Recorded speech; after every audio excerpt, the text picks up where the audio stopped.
આપણે હવે આપણું બીજું ચેપ્ટર સ્ટાર્ટ કરશું આજે. બરોબર છે. બીજા ચેપ્ટરમાં આપણે વિન્ડોઝ નો પરિચય મેળવવાનો છે. વિન્ડોઝ શું છે? કઈ રીતે આપણે એનો યુઝ કરીએ છીએ એ બધી જ વસ્તુ આપણે સેકન્ડ ચેપ્ટરમાં ભણશું.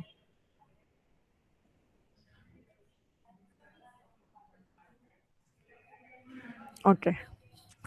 પેલા તમારામાંથી મને કોણ કેશે કે વિન્ડોઝ શું છે?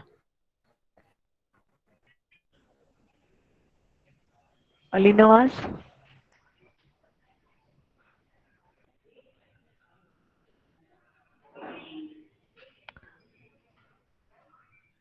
જીવાણી અલી નવાઝ.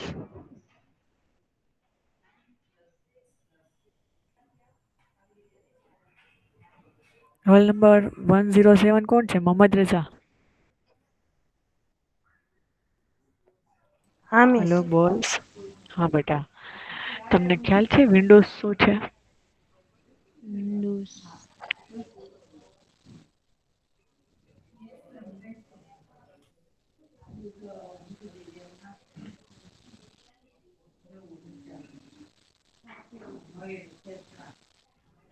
ના મિસ. બીજા કોઈને ખ્યાલ છે? Ali Raza Bukhari roll number 85.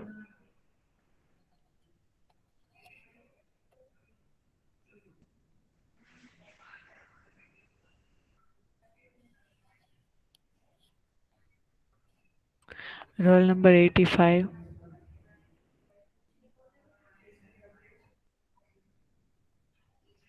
Okay સારું ચાલો હું તમને લોકોને સમજાવું છું.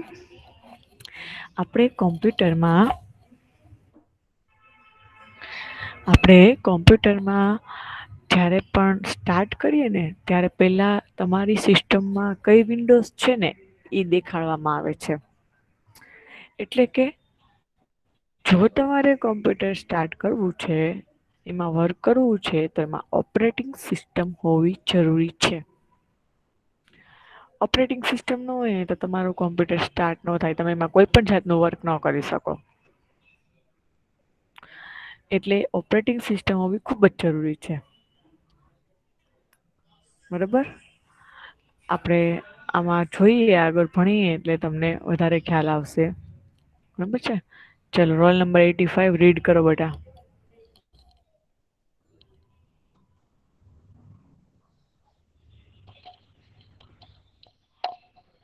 85 રીડ કરો બેટા. અલી રઝા. મિસ હું કરું? તારો રોલ નંબર શું છે બેટા? 97. ઓકે ચલો કરો 97. આપડા બીજા ફકરાથી ચાલુ કરું ને? પેલું ઓપરેટિંગ સિસ્ટમથી જ. કમ્પ્યુટરનું સંચાલન કરવા માટે જરૂરી પ્રોગ્રામની શ્રેણીને ઓપરેટિંગ સિસ્ટમ કહે છે. આઉટપુટ આપવા માટે કમ્પ્યુટર પ્રોગ્રામ મુજબ ડેટા પ્રોસેસ કરે છે. કોઈ પણ ડેટા પ્રોસેસ કરવા માટે કમ્પ્યુટરને હાર્ડવેર અને સોફ્ટવેરની જરૂર પડે છે. પણ કમ્પ્યુટરનું ખરેખર સંચાલન કરવા માટે ઓપરેટિંગ સિસ્ટમની જરૂર પડે છે. વાંચો જ ઓકે આગળ. ના બેટા પેલા હું સમજાવી દઉં. શું કીધું કોમ્પ્યુટરનું સંચાલન કરવા માટે જરૂરી પ્રોગ્રામની શ્રેણીને ઓપરેટિંગ સિસ્ટમ કહે છે. આપણે આપણા બોડીનું સંચાલન કરવું હોય તો શું જરૂર પડે? હાર્ટબીટ્સ બરોબર છે. એજ બંધ હોય તો બોડી કઈ કામનું નહી. આઉટપુટ આપવા માટે કોમ્પ્યુટર પ્રોગ્રામ મુજબ ડેટા પ્રોસેસ કરે છે. કોઈ પણ ડેટા પ્રોસેસ કરવા માટે કોમ્પ્યુટરને હાર્ડવેર અને સોફ્ટવેરની જરૂર પડે. જો હું એમ કહું કે મારે એક્સેલમાં સમ કરવો છે. પણ મારી પાસે એક્સેલનું સોફ્ટવેર જ ન હોય તો હું કઈ રીતે કરી શકું? હું એમ કહું મારે પેન્ટ ડ્રો કરવું છે પણ મારી પાસે એનું સોફ્ટવેર જ ઇન્સ્ટોલ નથી. તો હું કઈ રીતે કરી શકું? હું એમ કહું કે મારે મીટમાં ઓનલાઈન લેક્ચર છે એ જોઈન્ટ કરવાનો જ પણ મારા મોબાઈલમાં મારા કોમ્પ્યુટરમાં મારી ડિવાઈસમાં મીટ જ નથી ઇન્સ્ટોલ સોફ્ટવેર એનો તો હું કઈ રીતે એનો યુઝ કરી શકીશ? એટલે કે આપણે જે કોઈ કાર્ય કરાવવું હોય ને ડિવાઈસ પાસે એ ડિવાઈસ પછી કોમ્પ્યુટર હોય, લેપટોપ હોય કે પછી મોબાઈલ ફોન હોય. આપણી પાસે એને રિલેટેડ સોફ્ટવેર અને હાર્ડવેર બંનેની જરૂર પડે. તમને ખબર છે કે કોમ્પ્યુટરના હાર્ડવેર છે તો કે monitor, keyboard, mouse, printer, CPU એના વગર કાંઈ જ કાર્ય ન થાય. બરોબર? તો હાર્ડવેર જરૂરી છે, સોફ્ટવેર પણ જરૂરી છે. તમારી પાસે બધું જ હોય હાર્ડવેરમાં, પણ સોફ્ટવેર ન હોય, મીટર જેમાં ઇન્સ્ટોલ કરેલું ન હોય તો તમે કઈ રીતે એનો યુઝ કરો? કોમ્પ્યુટરનું ખરેખર સંચાલન કરવા માટે ઓપરેટિંગની જરૂર પડે છે સિસ્ટમની. બરોબર? આ બધું જ સંચાલન કરવા માટે ઓપરેટિંગ સિસ્ટમની જરૂર પડે છે. બટ આ રીડ કરો આગળ 97. ઇનપુટ ડિવાઇસ પાસેથી ડેટા મેળવ્યા પછી સીપીયુ તે ડેટા મેમરીને મોકલે છે. પછી સીપીયુ મેમરી પાસેથી ડેટા મેળવીને આઉટપુટ તૈયાર કરવા માટે પ્રોસેસ કરે છે. સ્ટોર કરવા માટે આઉટપુટ મેમરીને મોકલાય છે. પછી સીપીયુ મેમરીમાંથી માહિતીને આઉટપુટ ડિવાઇસ કે સ્ટોરેજ ડિવાઇસને મોકલવા માટે જરૂરી સૂચનાઓ આપે છે.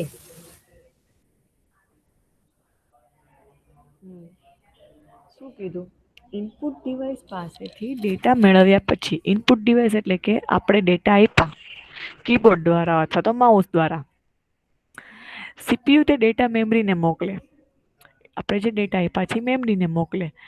સીપીયુ મેમરી પાસેથી ડેટા મેળવી આઉટપુટ તૈયાર કરે. એટલે કે આઉટપુટ તૈયાર કરવાનું કાર્ય સીપીયુ કરે છે. સ્ટોર કરવા માટે આઉટપુટ મેમરીને મોકલવામાં આવે. આખું આઉટપુટ છે એ રેડી થઈ જાય પછી એને સ્ટોર કરવામાં આવે. શેમાં? તો કે મેમરીમાં. સીપીયુ મેમરીમાંથી માહિતીને આઉટપુટ ડિવાઇસ કે સ્ટોરેજ ડિવાઇસને મોકલવા માટે જરૂરી સૂચના આપે છે. મેમરીમાં આઉટપુટ સ્ટોર થયા બાદ આઉટપુટ ડિવાઇસ દ્વારા માહિતીને સ્ટોરેજ ડિવાઇસને મોકલવામાં આવે છે. સૂચનાઓ આપવામાં આવે કે ઓકે, હવે આપણે જેને ઇનપુટ મોકલ્યું છે એને આઉટપુટ કઈ રીતે મોકલશું? બરાબર છે? તો મેમરીમાં રહેલા આઉટપુટને આઉટપુટ ડિવાઇસ દ્વારા આપવામાં આવે છે. આઉટપુટ ડિવાઇસ કે આપણું મોનિટર અથવા પ્રિન્ટર. ઓકે, ચલો આગળ રીડ કરો બેટા. કમ્પ્યુટરના સમગ્ર કાર્યનું નિયંત્રણ સીપીયુ કરે છે. પરંતુ સીપીયુને ખબર ક્યાંથી પડે કે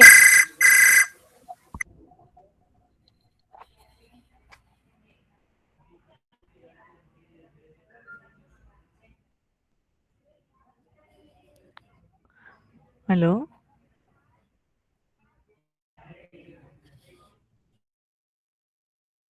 મીસી લેફ્ટ થઈ ગયો. ઓકે, ચલો હું રીડ કરું છું. હા, કાંઈ વાંધો નહીં બેટા. કમ્પ્યુટરના સમગ્ર કાર્યનું નિયંત્રણ સીપીયુ કરે છે. પરંતુ સીપીયુને ખબર ક્યાંથી પડે કે શું કરવાનું છે, ક્યારે તે કરવાનું છે, કેવી રીતે કરવાનું છે? સીપીયુને તેના કાર્યો કરવા માટે મદદ કરતા વિશેષ પ્રોગ્રામ હોય છે. આપણે સીપીયુને ઇનપુટ આપ્યું, પણ ઇનપુટ ઉપર કઈ રીતે કાર્ય કરવું અને કઈ રીતે એનો આન્સર બનાવવો એ વસ્તુ કઈ રીતે એને ખબર પડશે? તો એની માટેના પ્રોગ્રામ્સ ઇન્સ્ટોલ કરેલા હોય. કમ્પ્યુટરનું સંચાલન કરવા માટે ઉપયોગમાં લેવાતા આવા પ્રોગ્રામની શ્રેણીને ઓપરેટિંગ સિસ્ટમ કહે છે. આ બધું જે સંચાલન કરે છે એ શ્રેણીને ઓપરેટિંગ સિસ્ટમ કહેવામાં આવે છે. તમે ઈચ્છો તે પ્રમાણે કોમ્પ્યુટરને બધા કાર્યો કરવા માટે ઓપરેટિંગ સિસ્ટમ મંજૂરી આપે છે. કમ્પ્યુટરની મેમરીમાં ડેટા સ્ટોર કરવા તેમજ પાછો મેળવવાની પ્રક્રિયાનું તે નિયંત્રણ કરે. ઓપરેટિંગ સિસ્ટમ કોમ્પ્યુટરનું વ્યવસ્થાપન સંભાળીને તેના પર નિયંત્રણ રાખે છે. ઓપરેટિંગ સિસ્ટમનું મેઇન કાર્ય શું છે?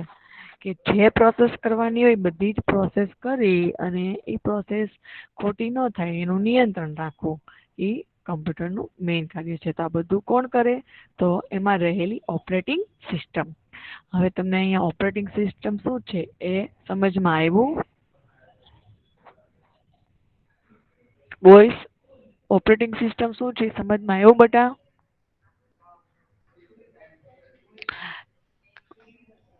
હા. ઓકે બેટા, હવે આપણે આગળ જોઈએ ઇન્ટરફેસ. બરાબર છે? યુઝર ઇન્ટરફેસની વાત કરી છે આપણે. પ્રોગ્રામિંગમાં કઈ રીતે કાર્ય કરીએ છીએ તો બે ટાઈપના ઇન્ટરફેસ છે એના વિશે વાત કરી છે. રીડ કરો બેટા.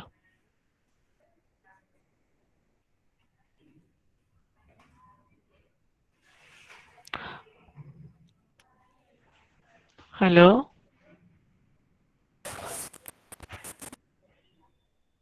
મોહમ્મદ રઝા છે પ્રેઝન્ટ? હા મિસ મંઝિલ, હા બેટા રીડ કરો. પહેલેથી હા, યુઝર ઇન્ટરફેસથી. કોમ્પ્યુટરનો ઉપયોગ કરનાર હાર્ડવેર અને સોફ્ટવેર દ્વારા કમ્પ્યુટર પાસેથી કામ લઈ શકે છે. આ માધ્યમ યુઝર ઇન્ટરફેસ કહે છે. યુઝર ઇન્ટરફેસના બે પ્રકાર છે, કમાન્ડ લાઇન ઇન્ટરફેસ અને graphical user graphical user interface. કરો આગળ રીડ. હા કરું. Command line interface. Command line ઇન્ટરફેસમાં કમ્પ્યુટરને સૂચના આપવા માટે લખાણ આધારિત કમાન્ડ ટાઈપ કરવા પડે છે. આ કમાન્ડનો સમૂહ પૂર્વ નિયોજિત હોય છે અને તેમનું એક નિશ્ચિત બંધારણ હોય છે, જે પ્રક્રિયા કરીને આઉટપુટ મેળવવાનો હોય છે. તે પ્રક્રિયા આ કમાન્ડ નિર્દેશ કરે છે. કમાન્ડ લાઇન ઇન્ટરફેસનો ઉપયોગ સરળ નથી, કારણ કે ઉપયોગ કરનાર માત્ર કમાન્ડ નહીં પણ તેને લગતા બધા નિયમો પણ યાદ રાખવા પડે છે. જો ટાઈપ કરવામાં એકાદ ભૂલ થઈ હોય તો ડોઝ તે કમાન્ડ સમજી શકતું નથી. આથી તેને જે કામ કરવાનું હોય એ તેનાથી થઈ શકતું નથી. ઓકે, પહેલા તો યુઝર ઇન્ટરફેસ એટલે શું એ વિશે વાત કરીએ. કોમ્પ્યુટરનો ઉપયોગ કરનાર હાર્ડવેર અને સોફ્ટવેર દ્વારા કોમ્પ્યુટર પાસેથી કામ લઈ શકે છે. આ માધ્યમને યુઝર ઇન્ટરફેસ કહે છે. જો આપણે કોમ્પ્યુટર પાસેથી કામ લઈ શકીએ છીએ, બરોબર છે. કોની દ્વારા? તો કે હાર્ડવેર અને સોફ્ટવેર દ્વારા. હા, કરી શકીએ છીએ એમ. તો આપણે જે આ કામ લઈએ છીએ એ માધ્યમને યુઝર ઇન્ટરફેસ કર્યું કહેવાય. યુઝર ઇન્ટરફેસના બે પ્રકાર છે, કમાન્ડ લાઇન ઇન્ટરફેસ અને ગ્રાફિકલ યુઝર ઇન્ટરફેસ. હવે આ કમાન્ડ લાઇન ઇન્ટરફેસ ને ગ્રાફિકલ યુઝર ઇન્ટરફેસ એ બંને શું છે, કઈ રીતે અલગ પડે છે એ આપણે સમજીએ. કમાન્ડ લાઇન ઇન્ટરફેસને CLI તરીકે ઓળખવામાં આવે છે. CLIમાં કોમ્પ્યુટરને સૂચના આપવા માટે લખાણ આધારિત કમાન્ડ ટાઈપ કરવા પડે. માનો કે તમારે કોઈ ફાઇલ ઓપન કરવી છે તોય કમાન્ડ આપવાનો, બરોબર છે. તમને લોકોને ઘણી વાર ખ્યાલ હશે કે પેન્ટ ક્લિકથી ઓપન ન થતું હોય તો આપણે પી બ્રશ લખીને ઓપન કરીએ એટલે પેન્ટ ઓપન થાય. તો એ કમાન્ડ લાઇન ઇન્ટરફેસનો યુઝ કર્યો કહેવાય. આ કમાન્ડનો સમૂહ પૂર્વ નિયોજિત હોય છે અને તેમનું એક નિશ્ચિત બંધારણ હોય છે. એટલે કે એમાં તમારે કાંઈ પણ મિસ્ટેક હોય, તમે પી બ્રશની જગ્યાએ પેન્ટ લખો તો ન ખુલે, પી બ્રશમાં તમે વચમાં સ્પેસ આપો તો ન ખુલે, બરોબર. એટલે પી બ્રશ નામનો કમાન્ડ છે, તમારે પ્રોપર રીતે ટાઈપ કરવો પડે. જે પ્રક્રિયા કરીને આઉટપુટ મેળવવાનો હોય તે પ્રક્રિયાને આ કમાન્ડ નિર્દેશ કરે છે.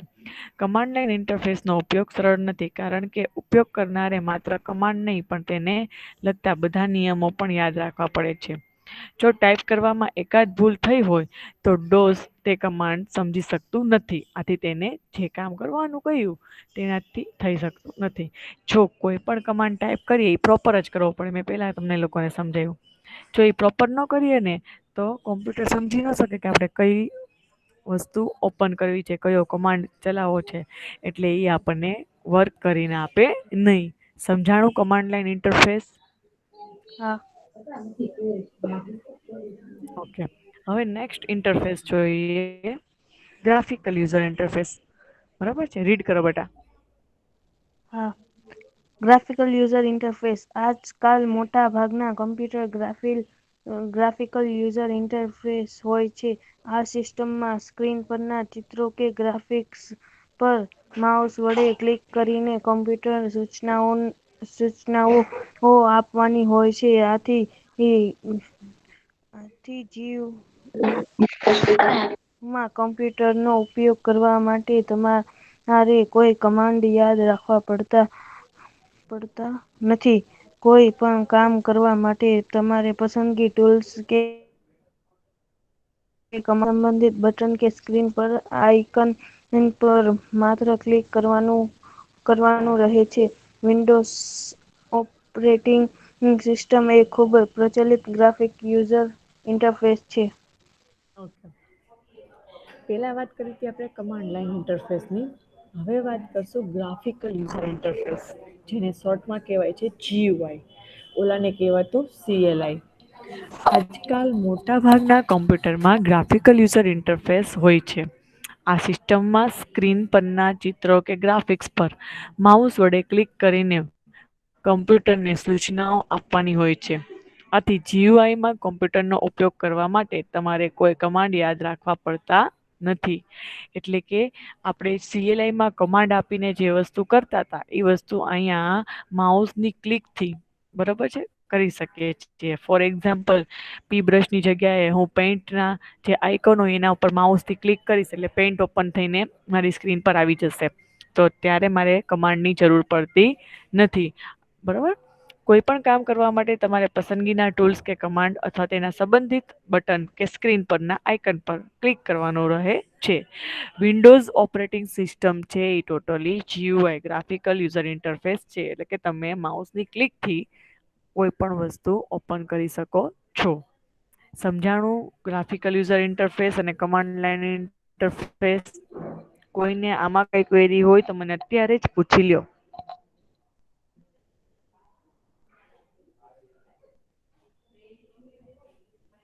ઓકે, તમને બધાને સમજાઈ ગયું એવું મને લાગે છે. સમજાઈ ગયું છે બેટા? હા નાનો તો આન્સર આપો.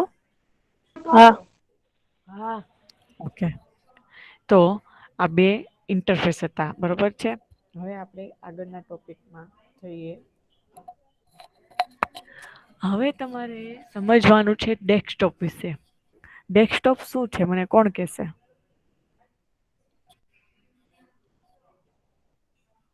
કોણ કહેશે મીન્સ ડેસ્કટોપ પીસીની શું છે? સ્ક્રીનને ડેસ્કટોપ કહેવાય. વેરી ગુડ, ખૂબ જ સરસ.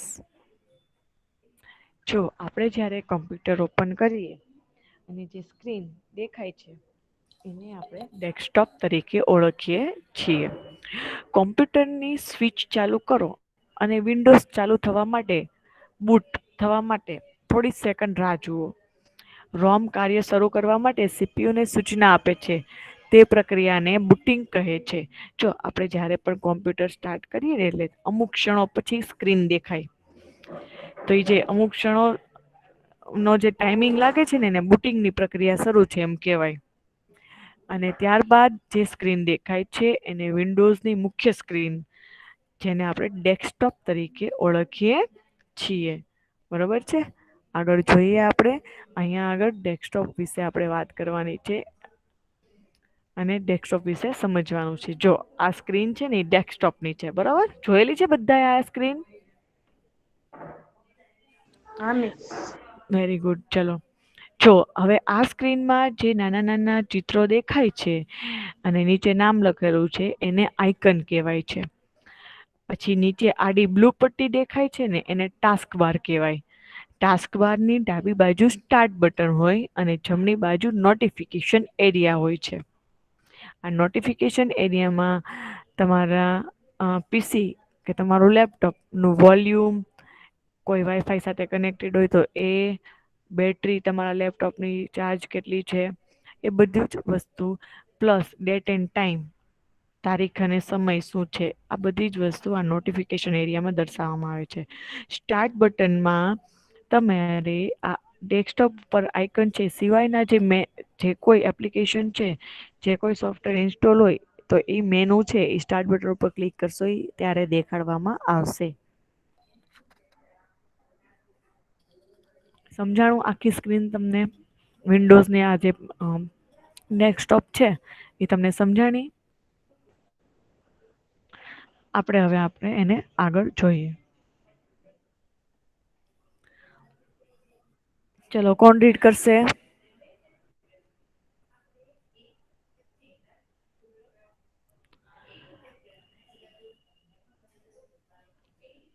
મોહમ્મદ છે, લાખાણી મોહમ્મદ? બોયસ? હા મિસ. હા બેટા, રીડ કરો. મેમ કયું? સ્ક્રીન ઉપર દેખાય છે એ. આઇકન વાળું. હમ. આઇકન ડેસ્કટોપ પરના નાના ચિત્રોને આઇકન કહે છે. અલગ અલગ કમ્પ્યુટરના ડેસ્કટોપ પર અલગ અલગ આઇકનના સમૂહ હોઈ શકે. વિડીયોઝમાં દરેક પ્રોગ્રામ માટે એક આઇકન હોય છે. આઇકન નીચે પ્રોગ્રામનું નામ લખ્યું હોય છે. પછી આગળ રીડ કરો. ટાસ્ક બાર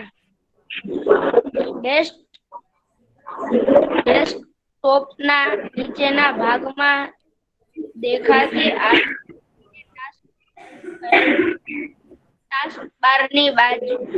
ટાસ્ક બારની ડાબી બાજુએ સ્ટાર્ટ બટન આપેલું છે. વિન્ડોઝ સ્ટાર્ટ બટન પર ક્લિક કરવાથી શરૂ થઈ શકે છે. જ્યારે તમે સ્ટાર્ટ બટન પર ક્લિક કરશો ત્યારે તમે વિન્ડોઝના વિવિધ પ્રોગ્રામ ધરાવતું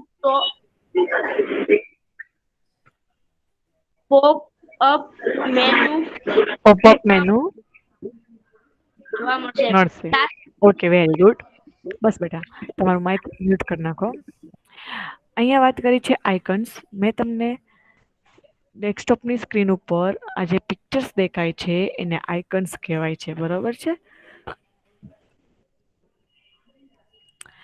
ડેસ્કટોપ પરના નાના ચિત્રોને આઇકન્સ કહે છે.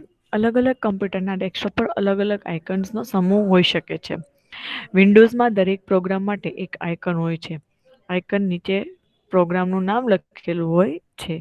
આઇકનની નીચે પ્રોગ્રામનું નામ લખવામાં આવે છે. ત્યારબાદ છે ટાસ્ક બાર. ડેસ્કટોપના નીચેના ભાગમાં દેખાતી આડી પટ્ટીને ટાસ્ક બાર કહેવાય. ટાસ્કબારની ડાબી બાજુએ સ્ટાર્ટ બટન આવેલું હોય છે. વિન્ડોઝમાં મોટા ભાગના પ્રોગ્રામ સ્ટાર્ટ બટન પર ક્લિક કરી શરૂ કરી શકાય છે. જ્યારે તમે સ્ટાર્ટ બટન પર ક્લિક કરશો ત્યારે તમને વિન્ડોઝના વિવિધ પ્રોગ્રામ ધરાવતું પોપઅપ મેનુ જોવા મળશે. મેં તમને કીધું કે આ જે નીચેનો ભાગ છે એને ટાસ્ક બાર કહેવાય. એમાં સ્ટાર્ટ બટન ઉપર તમે ક્લિક કરો એટલે બીજા અલગ અલગ વિવિધ પ્રોગ્રામ છે એનું લિસ્ટ જોવા મળે. ત્યારબાદ આપણે વાત કરીએ ટાસ્કબારની જમણી બાજુએ નોટિફિકેશન એરિયા હોય છે. તે કોમ્પ્યુટરની બેટરી, અવાજનું સ્તર વગેરે દર્શાવે છે. નોટિફિકેશનની જમણી બાજુના છેડે ઘડિયાળ અને તારીખ પણ હોય છે. આમાં કોઈને કંઈ ક્વેરી છે?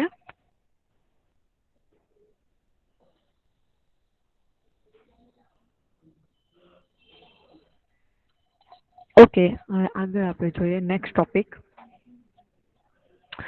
નેક્સ્ટ ટોપિક છે વિન્ડોઝમાં માઉસનો ઉપયોગ શું છે? ચલો રીડ કરો બેટા. મોહમ્મદ રીડ કર.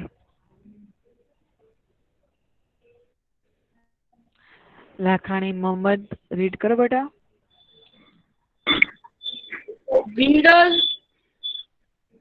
વિન્ડોઝમાં માઉસનો ઉપયોગ. વિન્ડોઝ ઓપરેટિંગ સિસ્ટમમાં માઉસ બહુ મહત્વનું સાધન છે. મેનુ ટૂલ કે કમાન્ડ આઇકન કે બટન, પ્રોગ્રામ, ફાઇલ, ફોલ્ડર વગેરે પસંદ કરવા માટે માઉસનો ઉપયોગ થાય છે. માઉસ તેના પર 2 કે 3 બટન ધરાવતું નાનકડું સાધન છે. ડાબું માઉસ બટન વારંવાર વપરાય છે. મેનુમાંથી કરવા કે સ્ક્રીન પર ચોક્કસ સ્થળનો નિર્દેશ કરવા માટે તેનો ઉપયોગ થાય છે. સ્ક્રીન પર શોર્ટકટ મેનુ જોવા માટે જમણા માઉસ બટનનો ઉપયોગ થાય છે. માઉસને માઉસ પેડ પર રાખીને સરકાવવામાં આવે છે. તમે માઉસ પેડ પર માઉસ ફેરવશો ત્યારે સ્ક્રીન પર એન નામનું નાનકડું તીર એરો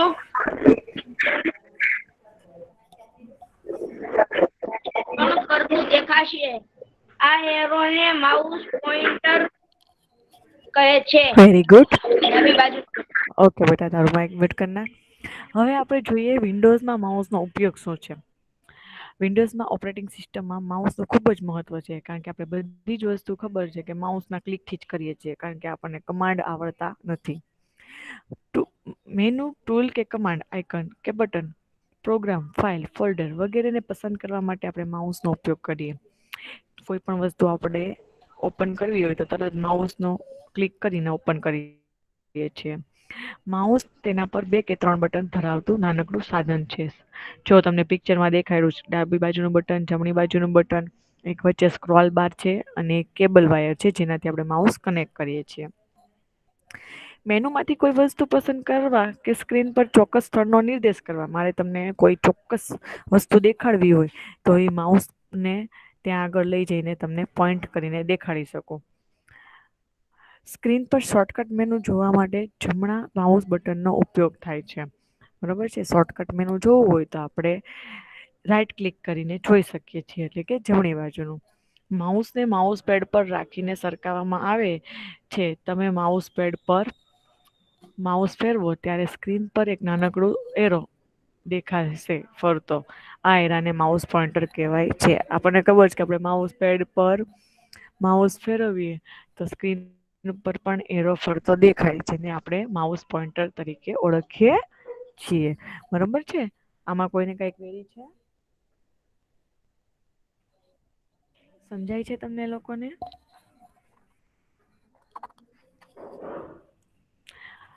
બોયસ, હા કે નાનો પણ આન્સર ન આપો. બધા સુતા છો કે જાગો છો? હા મેં સમજાય હા, છે. તો પછી હું જ્યારે પૂછું કે સમજાય છે ત્યારે આન્સર આપવાનો. બરોબર છે. હવે પછી અમુક તમને માઉસની ઇવેન્ટ ક્લિક આપી છે કે આપણે માઉસમાં શું શું કામ કરીએ છીએ, કઈ રીતે આપણે કરીએ છીએ, એના વિશે વાત કરીએ. જ્યારે તમે માઉસ બટન દબાવો ત્યારે તમને ક્લિક એવો અવાજ સંભળાય, બધાને ખબર છે. આથી માઉસ બટન દબાવવાની ક્રિયાને ક્લિકિંગ કર્યું કહેવાય છે. પોઇન્ટિંગ એટલે શું? તો કે આઇકન કે ટૂલ પર માઉસ પોઇન્ટરને મૂકવું. ટૂંકમાં આઇકન કે પોઈન્ટ પર આપણે માઉસ બટનને મૂકવું. ટૂંકમાં કોઈ પણ આઇટમ પર માઉસ વડે પોઈન્ટ કરવું એટલે નિર્દેશ કરવો, એને પોઇન્ટિંગ કર્યું કહેવાય. ક્લિક એટલે માઉસ બટનને દબાવીને છોડી દેવું, જેને ક્લિક કર્યું કહેવાય. આપણે બધા એક ક્લિક આપીએ, બરોબર છે. લેફ્ટ ક્લિક, માઉસનું ડાબું બટન દબાવીને છોડી દેવું, એને આપણે લેફ્ટ ક્લિક કહીએ. સામાન્ય રીતે ક્લિક એટલે આપણે લેફ્ટ ક્લિક જ કરતા હોઈએ છીએ.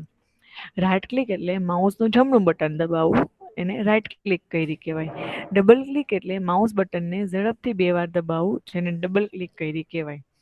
ડ્રેગ, માઉસ બટન દબાવેલું જ રાખીને બટન છોડ્યા વિના માઉસ ફેરવવું અને પછી માઉસ બટન છોડી દેવું, જેને ડ્રેગ કર્યું કહેવાય.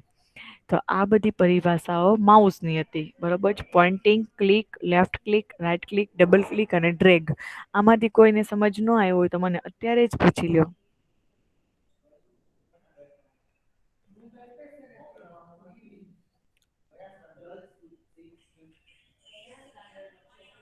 સમજાઈ ગયું બેટા માઉસ વિશે બધી વસ્તુ?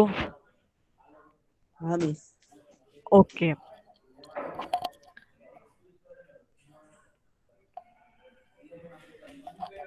હવે તમને અહીંયા માઉસનો ઉપયોગ કરીને તમે કઈ રીતે બટન કે આઇકન નો યુઝ કરી શકો એના વિશે થોડીક સમજણ આપી છે, એ આપણે જોઈ લઈએ. ડેસ્કટોપ પર રિસાયકલ બિન આઇકન પર માઉસ પોઇન્ટરને લઈ જાઓ. જ્યારે તમે માઉસ પોઇન્ટરને આઇકન પર મૂકશો ત્યારે આઇકન છે એનું નામ હાઇલાઇટ થશે. એટલે કે તમે અત્યારે અહીંયા રિસાયકલ બિન તમને એક્ઝામ્પલ આપ્યું છે. કોઈ પણ ડેસ્કટોપ પરના આઇકન ઉપર તમે જાઓ ને એટલે એનું નામ હાઇલાઇટ થાય કે શેનું આઇકન છે. આનો અર્થ કે આઇકન સિલેક્ટ થયું. બરોબર છે. એના ઉપર તમે ક્લિક કરો એટલે એ આઇકન સિલેક્ટ થઈ ગયું. ડાર્ક થઈ જાય એટલે સમજવાનું એ સિલેક્ટ થઈ ગયું. માઉસ પોઇન્ટરને પણ થોડીક ક્ષણ રહેવા દો. ટૂલ ટીપ તમને સિલેક્ટ કરેલા આઇકનની માહિતી આપશે. જો નીચે વ્હાઇટ કલરના પટ્ટીમાં આપણે જે રિસાયકલ બિન સિલેક્ટ કર્યું છે ને એની માહિતી આપી. એની માહિતીમાં શું લખ્યું છે? તો એમાં લખ્યું છે કે કન્ટેન ધ ફાઇલ એટલે કે આ જે ફાઇલ છે અને ફોલ્ડર છે એમાં તમે ડિલીટ કરેલી વસ્તુ રહેલી છે. રિસાયકલ બિનનો મિનિંગ શું થાય કે તમે તમારા કોમ્પ્યુટરમાં કોઈ પણ ફાઇલ કે ફોલ્ડર ડિલીટ કર્યા હોય એ આ રિસાયકલ બિનમાં મુકાય છે. એટલે તમારે પાછા મેળવવા હોય તો તમે મેળવી શકો. બરોબર. ત્યારબાદ રિસાયકલ બિન વિન્ડો ખોલવા માટે તમારે એના ઉપર લેફ્ટ ક્લિક કરવાનું રહેશે તો રિસાયકલ બિન વિન્ડો ખુલી જશે. રિસાયકલ બિન પર રાઈટ ક્લિક કરો તો તમને શોર્ટકટ મેનુ જોવા મળશે. જો લેફ્ટ ક્લિક કરશો તો એ ઓપન થશે અને રાઈટ ક્લિક કરશો તો આવું નાનકડું જે નીચે દેખાય ને એક મેનુ ઓપન થયું જેમાં ઓપન ને એવું બધું લખેલું છે, રીનેમ ને પ્રોપર્ટીઝ ને, તો એવા બધા મેનુ તમને દેખાશે. ડેસ્કટોપ પર કોઈ પણ જગ્યાએ ક્લિક કરો તો આ શોર્ટકટ મેનુ છે એ પાછું જતું રહેશે. આઇકન પર